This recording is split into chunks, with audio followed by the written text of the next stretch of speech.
Twist మీద ట్విస్ట్లు ఇస్తున్నాడు బిగ్ బాస్. మామూలుగా ఇవ్వట్లేదు. బిగ్ బాస్ వచ్చి కంటెస్టెంట్లకు ఇస్తున్నారు, కంటెస్టెంట్ వచ్చి బిగ్ బాస్కి ఇస్తున్నారు. మామూలుగా లేదు.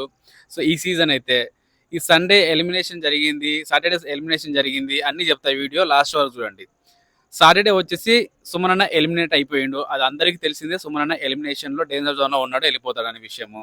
నెక్స్ట్ డబుల్ ఎలిమినేషన్ అయితే ఉంది ఈ వీక్. సో దీంట్లో ఏంటంటే డబుల్ ఎలిమినేషన్ ఉంది కాబట్టి దీంట్లో సంజన గారు వెళ్ళిపోతారని చాలా మంది అనుకుని ఉంటారు. భరణి గారు టాప్ 5కి వెళ్తారని అనుకుని ఉంటారు. కానీ ఇక్కడ భరణి గారు సండే ఎపిసోడ్లో భరణి గారు ఎలిమినేట్ అయ్యారు. మీరు నమ్మినా నమ్మకపోయినా ఇది నిజం.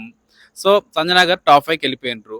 ఈ వీక్ అంతా చూసుకుంటే కంటెంట్ మామూలుగా లేదు. ఆమె విన్ కాకపోయినా కానీ తన నుంచి కొంచెం కంటెంట్ వచ్చింది అండ్ బాగానే ఆడింది కాబట్టి టాప్ 5కి వెళ్ళిపోయింది. ఇంకోటి ఏంటంటే సీజన్ స్టార్ట్ అయినప్పటి నుంచి చూసుకుంటే స్టార్టింగ్ కంటెంట్ ఇచ్చింది కూడా ఎగ్గు ఏదైతే గుడ్డు జరిగిన దొంగతనం అక్కడ నుంచి చూసుకుంటే సంజన గారు బాగా కంటెంట్ ఇచ్చిండ్రు. అప్పటిదాకా సాఫీగా వెళ్ళిపోతుంది, ఏంద్రా కంటెంట్ లేదు అని అనుకున్నాము. అక్కడ సంజన గారు వచ్చేసి కంటెంట్ ఇచ్చారు. సో అక్కడ నుంచి చూసుకుంటే ఇంకోటి ఏంటంటే సీజన్ ఫస్ట్ నుంచి చూసుకుంటే ఇప్పటి వరకు ఏ కంటెస్టెంట్ అంటే ఈ ఏజ్ గ్రూప్ వాళ్ళు ఇక్కడ దాకా రాలేదు, లాస్ట్ వీక్ వరకు రాలేదు. అందరు second week third week elimination అయిపోయినారు.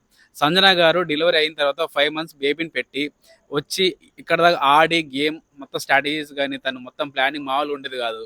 సో ఇక్కడ వరకు వచ్చి లాస్ట్ ఫైనల్లో వచ్చి టాప్ 5కి వెళ్ళడం అనేది చాలా చాలా గ్రేట్.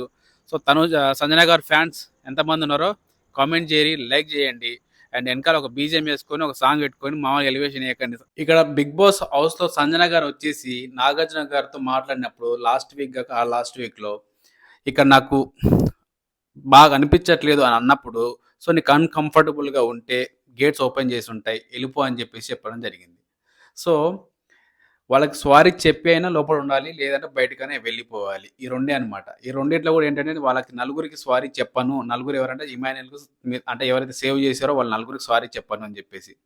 సో నేను బయటికి వెళ్ళిపోతాను కానీ వీళ్ళకి సారీ చెప్పను, నాకు సెల్ఫ్ రెస్పెక్ట్ ఇంపార్టెంట్ అని చెప్పేసి అంటే సంజన గారి నుంచి మంచి కంటెంట్ వస్తుంది కాబట్టి బిగ్ బాస్ కూడా రిక్వెస్ట్ చేసి నాగార్జున గారు రిక్వెస్ట్ చేసి బతిమాలాడి బిగ్ బాస్ హౌస్లో పెట్టారంట.